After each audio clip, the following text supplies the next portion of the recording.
What's up guys, welcome back to the channel, and today we're going to be watching a My Story animation about a guy who pretends to be broke to see if his girlfriend is a gold digger. Ever since I could remember, I lived with my uncle, who loved me like I was his own son, and I adored him too. He owned an auto company, and when I was 5, he took me to a showroom one day and showed me all the beautiful cars he owned. Can I drive this one, Uncle? Dang, ain't you fortunate to get to live with your rich uncle. But how many cars does your uncle have? Like 15? I hate to be the one to tell you, but I don't think your uncle gonna let you drive one of those cars as of right now. One day you will, son, as soon as you're tall enough. I wanted to make my uncle proud of me, so I studied hard and always got straight A's. Uncle would be over the moon seeing my results, and he'd tell me that I'd take over his business one day. I was thrilled to hear that, because I loved cars. But suddenly, everything changed in the 5th grade. My uncle introduced me to Giselle, a tall woman with a really long nose. Aw, you must be the nephew.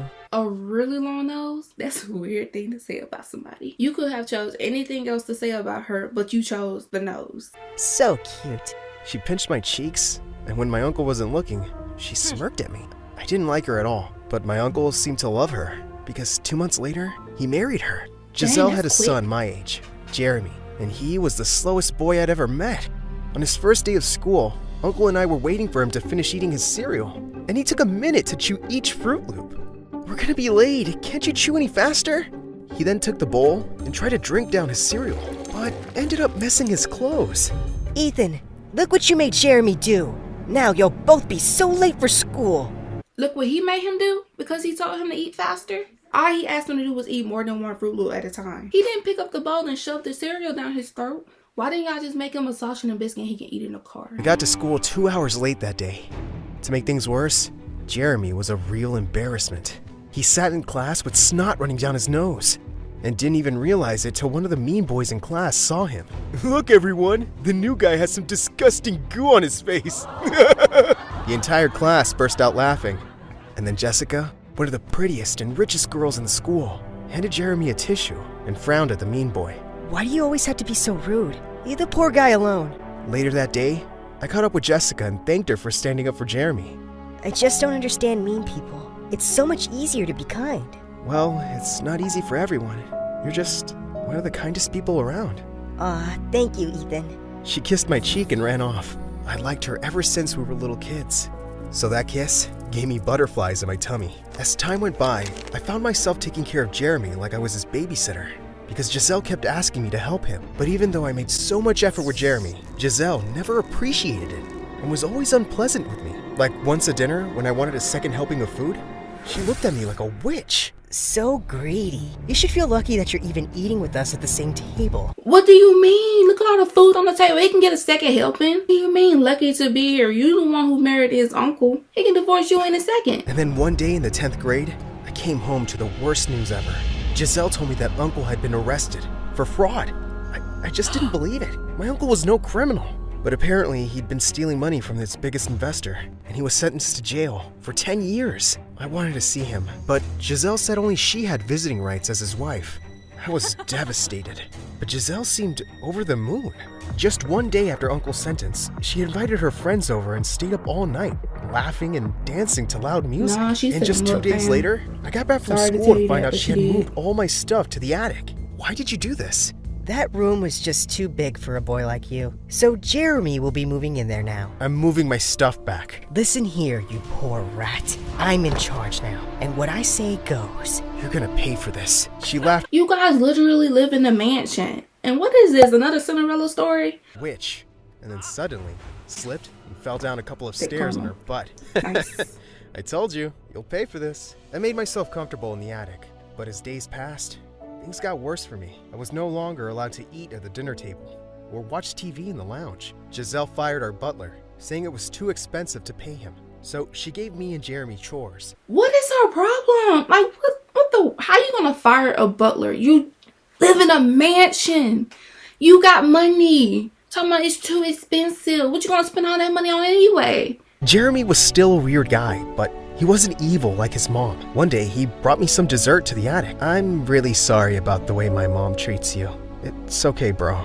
I won't live here forever. When I'm done with school, I'll leave and live my life. Giselle even stopped driving me to school, and Jeremy would roll down his car window and watch me walk till I was left far behind. I knew he felt bad, but I understood he wasn't strong enough to stand up for me. Dang, that's kind of messed up. I sure was gonna ask, like, why is he not standing up for you? Like, you his homeboy, like, you his only friend at this point. And I think, what's her problem? She don't let you eat at the dinner table. She don't drive you to school. She made you sleep in the attic. Like, what's her problem? Me personally, I would not stand for that, but that's just me though. One day in 11th grade, I was walking to school when I noticed an old man fixing some broken down cars, and a sign next to him said that he was looking for a part-time assistant. Can I apply for this job?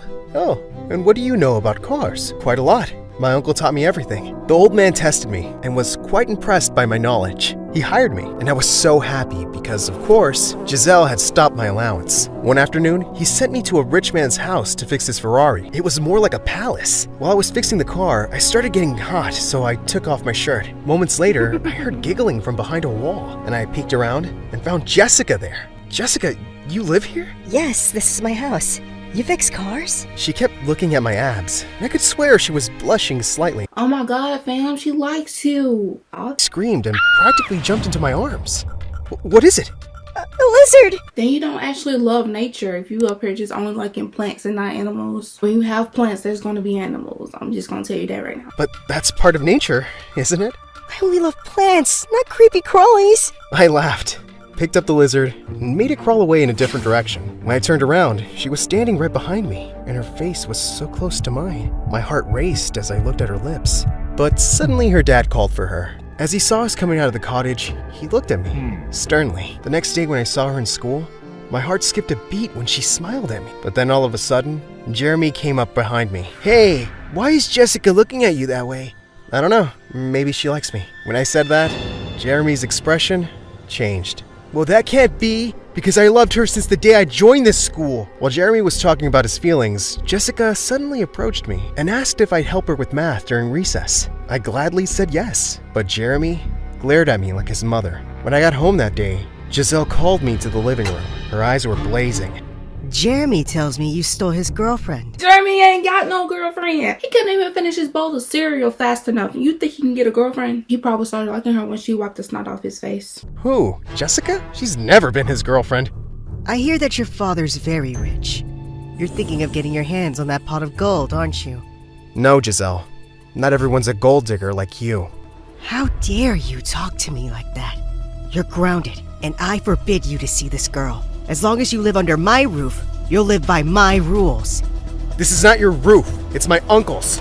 The next day, while I was with Jessica at recess, Jeremy came and told me to take off the shirt I was wearing because he'd given it to me and wanted it back now. I told him to buzz off, and then he pounced on me. But I was way stronger than him and pinned him down. Calm down, dude. This is not who you are. You are not a monster like your mother. Maybe I am. And don't talk about my mother that way. I let him go, and he stormed off furiously. Hey, are you okay? I leaned forward and kissed her. Now I think I'll be okay. Jessica and I started seeing each other more often, and I didn't care about how Jeremy and his mother treated me. Soon it was the end of 12th grade, and prom was around the corner. I decided to surprise Jessica by turning up at her place with some flowers and asking her out to prom. But when I got there, I was shocked to find her in the living room with her dad, along with Jeremy and Giselle. What are you guys doing here? The question is, boy, what are you doing here? I'm here to ask my girlfriend to prom, sir. Are you sure you're at the right house? Because my daughter just said yes to being Jeremy's fiancé. Fiance? Ain't they still in high school? Fiance? And y'all... Cool. I couldn't believe my ears. I looked at Jessica, but she just looked back at me with a frozen face. I need to speak to you alone, Jessica. There's no need, Ethan. You heard what my father said, and I agree. It's a good match. I think you should go now and leave me alone. And then her dad had guards throw me out of their house. I was utterly heartbroken. She changed her mind about me because I was poor. This guy literally just sold his daughter off. This is not the 1900s, okay? As I laid awake that night, the attic door creaked open. It was Jeremy. So, how does it feel, Ethan? You always thought you were better than me, right? But look at me now. I'm the master of this house, and I own the heart of the girl you love. Before I could stop myself, I'd flown at Jeremy and punched his face. I obviously couldn't stay there anymore. Yep, he kind of deserved that. Very night. The old man I worked for let me stay at his garage for a few months, till I got into university on scholarship and left. A year later, as I was walking out of college campus, I was completely shocked to see Uncle standing outside. Hey, I thought you were locked up for 10 years. Oh my God, you're free! I missed you so much, Uncle. How come you never came to visit me, son? Giselle told me that I wasn't allowed. She was lying. I was in jail because of her. She framed me for fraud and had me thrown in jail. But my lawyers had found proof of her guilt, and soon she will be behind bars. And so she was. It was the happiest day of my life when she got arrested. Like I told you, she set him up. And Jeremy was sent off to live with relatives in another city. My uncle and I moved back to our house, and I continued with my engineering degree. And then one day, as I was fixing a car in Uncle's garage, I turned around to see Jessica walk in. Oh, it's you. Can I help you with anything? Ethan, I'm so sorry. Oh, you're sorry now, because I'm rich. This man really say you only like me because I'm rich. Have you seen where she live? She's loaded. She don't need your money. No, it's not like that. Giselle threatened to do something bad to you if I didn't break up with you. I never meant to be with Jeremy, but I had to do something to drive you away from here. Wait, what was she threatening you with? Like, I want to know. What? Why didn't you just tell me this? I was scared. For you.